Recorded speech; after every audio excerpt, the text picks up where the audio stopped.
Olá pessoal, aqui quem fala é a professora Yaissa Ribeiro. Hoje nós iremos iniciar nossa aula falando sobre o tempo e o clima. Vamos lá, nós sabemos que a previsão do tempo ela é muito importante, né? Antes de nós abordarmos, de começarmos a falar sobre esse tema, responda uma pergunta. Qual é a diferença entre clima e tempo? Existe uma diferença entre os dois. O que é o tempo? O tempo atmosférico é o conjunto das condições atmosféricas em determinado lugar por um curto período, horas ou dia, certo? Isso é o tempo. E o clima? Por outro lado, o clima é um conjunto de diferentes estados do tempo em determinado lugar, obtidos por um período de cerca de 30 anos. Ou seja, o que é o tempo? O tempo ele não vai durar muitas horas, certo? Vamos supor, agora pode estar um tempo quente, pode estar um tempo frio. Então não vai permanecer daquele tempo, naquele período, por um longo período, da mesma forma. Então o clima é o natural de uma região, de um lugar.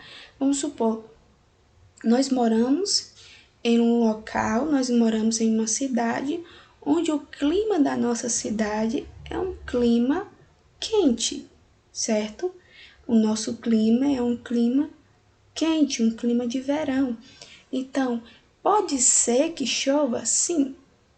Então, nós já estamos falando de tempo, certo? Então, se chove, esse tempo ali vai durar apenas algumas horas ou dias, mas depois vai voltar a ter novamente o clima quente, certo? Então, essa é a diferença de tempo e clima. Então, nós vamos ver por que é importante prever esse tempo. Quando nós prevemos o tempo, nós sabemos se vai chover. Aí nós saímos de casa já preparados, com roupas de chuva, com guarda-chuva, né? Então, todas as vezes que vai chover, que nós achamos que vai chover, nós olhamos para o céu e temos uma ideia, né? Se levar ou não o guarda-chuva ou as roupas de chuva, né? É importante nós prevermos o tempo para viajar. As informações sobre o tempo nos ajudam a avaliar as condições da estrada, né?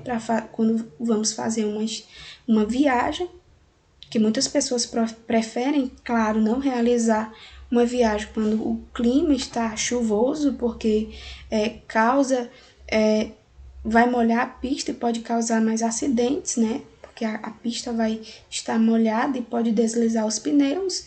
Também é importante prever o tempo para os pilotos de avião, para ver como está o clima, o período ali do céu, né, para planejar as rotas do voo, para não ter nenhum imprevisto, e também na agricultura, porque é importante prever o tempo para saber a hora que eu devo plantar, para saber o dia que eu vou ter que colher essas plantações, porque nem toda planta ela vai sobreviver com muito nível de água. Então, eles precisam ter o tempo adequado para que essas plantas venham se reproduzir. Então, nós sabemos que as nuvens, ela faz parte do processo de formação, certo, da chuva, né? E isso acontece através de um processo chamado de condensação. O ar vai para a atmosfera em forma de vapor. Então, assim, esse ar entra em contato com a atmosfera fria, se condensa e a nuvem é formada.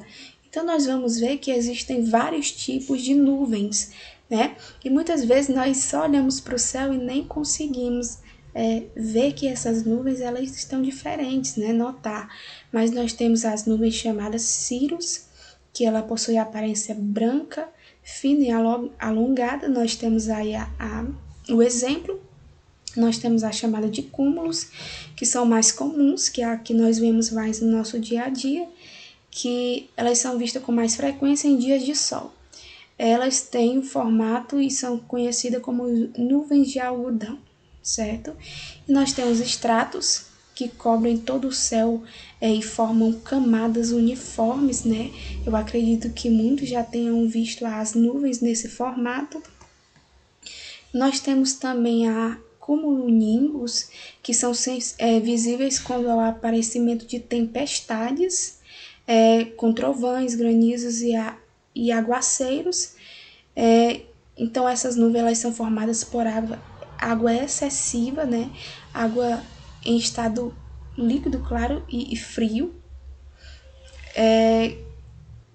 Cristais de gelo, flocos de neve e granizo. Nós temos o nimbus, que são nuvens baixas e extensas. Tem um aspecto cinza escuro, não permitindo que se veja o disco solar através delas, ou seja, ela tampa, né, o disco solar, ela vai tampar o sol e elas ficam bem baixas. E nós vamos ver que existe algo que eu acredito que vocês já tenham ouvido falar nos jornais, quando elas falam sobre as massas de ar e as frentes, né? Muitas vezes a moça do jornal vai dizer, está vindo uma frente fria, uma frente quente, as massas de ar. Então, o que é essa massa de ar?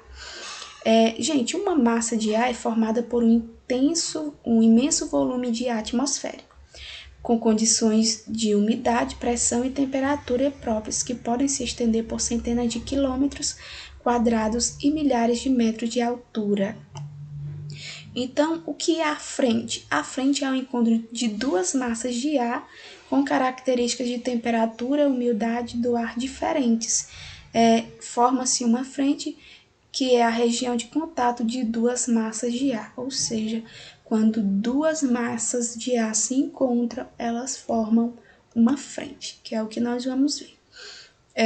Nós temos aí, quando uma massa de ar quente se desloca em uma direção de massa de ar frio que está parada sobre uma região, ocorre uma frente quente, certo? Eu tenho uma massa de ar quente que vai em direção a uma frente fria, vai ocorrer uma frente quente, certo? E nós vamos ver que a frente fria, ela vai ocorrer quando a massa de ar frio avança em direção à massa de ar quente e úmido que está parada sobre uma região. Então, a massa de ar quente é empurrada para as camadas mais altas da atmosfera. Então, nós vemos aí na imagem, certo? A massa de ar quente sendo empurrada para as camadas mais altas da atmosfera e assim vai formar uma frente fria, né? Então, nós vamos ver que existem também a umidade do ar, né? E as chuvas. Então, a umidade do ar indica a quantidade de vapor de água na atmosfera e é o componente mais importante para determinar o clima e o tempo de uma região. A umidade relativa do ar, por sua vez, indica a relação entre a quantidade de vapor de água em uma porção da atmosfera e a quantidade máxima de vapor que essa mesma porção pode suportar em determinada temperatura, sem que o vapor de água se condense. Então, nós vamos ver aí que tem formas para medir essa umidade do ar. Nós temos aí a umidade do ar pode ser medida por um aparelho chamado de higrômetro, certo? E nós temos aí o aparelho que mede a quantidade de chuva em uma região, que é o pluviômetro. Então, todos esses equipamentos, eles são fundamentais para a nossa vida diária, certo? Então, nós vamos ver, gente, que também existe os ventos, né? Nós sabemos que os balões de ar quente, eles carregam um queimador, eles carregam um lugar onde existe a queima de gás que produz a chama que vai aquecer o balão e esse balão vai encher. O ar que é aquecido é menos denso que o ar atmosférico e por isso o balão ele vai subir, certo? Para fazer o balão descer, é só ir diminuindo as chamas do balão que ele vai novamente voltando à sua região normal. Então, nós vamos ver como é que se forma esses ventos. Vamos ver aqui. Durante o dia, a energia térmica do Sol atinge a água do mar e ela vai ser aquecida, né? Ela vai fazer aquele processo chamado de evaporação. A Terra se aquece mais rápido que a água do mar e emite energia térmica para a atmosfera, aquecendo o ar logo acima dela. Então, quando o ar é aquecido, o que é que vai acontecer? Ele torna-se menos denso, que é como a gente falou sobre o balão, certo? Que o ar dele é menos denso, por isso que ele sobe, enquanto a massa de ar do ar sobre o mar mais fria se desloca, ocupando o lugar do ar que substituiu. Então, esse ar também se aquece conforme recebe energia térmica da Terra e o processo se repete. Então, nós vamos ver que esses ventos, eles acontecem ao longo do nosso dia, né?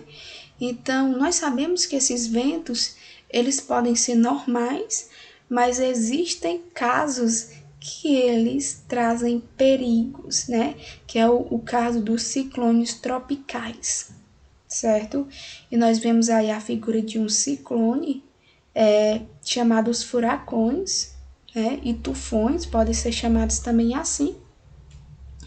E eles atingem uma grande velocidade, que chega a ser superior a 200 km por hora. Esse fenômeno pode causar grande destruição, sobretudo em áreas muito habitadas. Então, esses ciclones, eles vêm devastando toda uma cidade, certo? E nós vamos ver, pessoal, que existem as chamadas estações meteorológicas. Para que elas servem? Elas servem para registrar e analisar as variações do tempo, como temperatura, pressão atmosférica, umidade do ar, quantidade de chuva e velocidade dos ventos, certo? As estações meteorológicas, elas vão usar diversos instrumentos para fazer isso, para fazer a previsão do tempo. No caso, nós temos aí o barômetro, os termômetros, os higrógrafos, anemômetros, os radares, os pluviômetros e as radiosondas. Então, todos esses equipamentos, esses instrumentos, eles são utilizados para medir a previsão do tempo, certo? Então, nossa aula termina aqui e até a nossa próxima aula.